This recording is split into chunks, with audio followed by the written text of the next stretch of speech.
Welcome to the Rustic Garden. This is my mid-March update to what I've been doing. I've actually sort of been shut down because the March weather has been unseasonably cold. 40-degree days and then 30-degree nights, even sometimes in the upper 20s.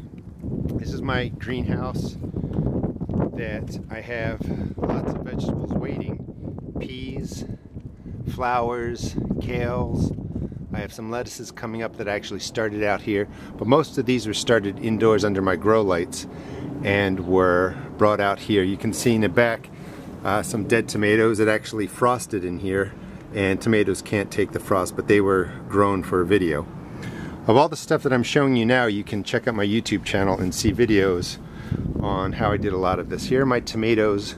One tip when you're growing tomatoes and peppers indoors is to bring them outside when you can and let the sunlight hit them for about a half an hour, and then you can bring them back in. The wind also moves them around, makes them sturdier, but it's good to give them a dose of sunlight. I wouldn't do more than, a half an hour of all intense sunlight, maybe an hour of like today where it's partly cloudy. When you come around the side, you can see some of the raised beds that I redid and did videos on, and there are more plants growing in here. My oregano, sage, thyme, more perennial flowers. Down in the bottom are my onions. These are all things that I grew indoors. I've been itching to get stuff outside, and actually 3 weeks of just not having the right temperatures put me sort of behind schedule.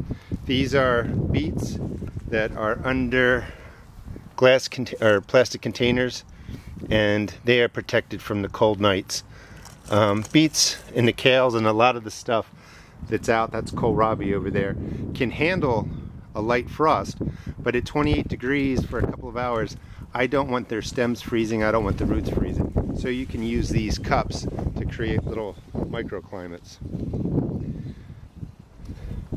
This is an interesting product. That's compressed coconut husk that when it rains it will swell up, and it'll be some of the organic matter I add into this future pea bed. Down here I have my garlic that I planted, I guess in September or October. A row of onions that I started from seed, and in the back are my leeks. So this is sort of experimental. But leek seeds, onion, garlic, they're winter hardy in Maryland Zone 7. And you can plant them, they'll winter over, and they'll be up and going come springtime. Here's my herb bed. And then you come back around. You can see some of the other stuff I'm working on. I do have some peas in containers, but it's just been miserably colder here than it's really supposed to. Spinach, endive, red lettuce that overwintered, and then coming around the side here is the last work that I really did. This is my perennial flower bed, which I recommend for all gardens, is to have a perennial bed right in the middle. That'll attract bees and other pollinating insects. I did get some onions in the ground, not onions, but radishes in the ground, and I used cedar shingles to mark them. Those are my bunching onions from last year. And see if I can keep my shadow out of here. But when you come around here, this is another protected plant. That is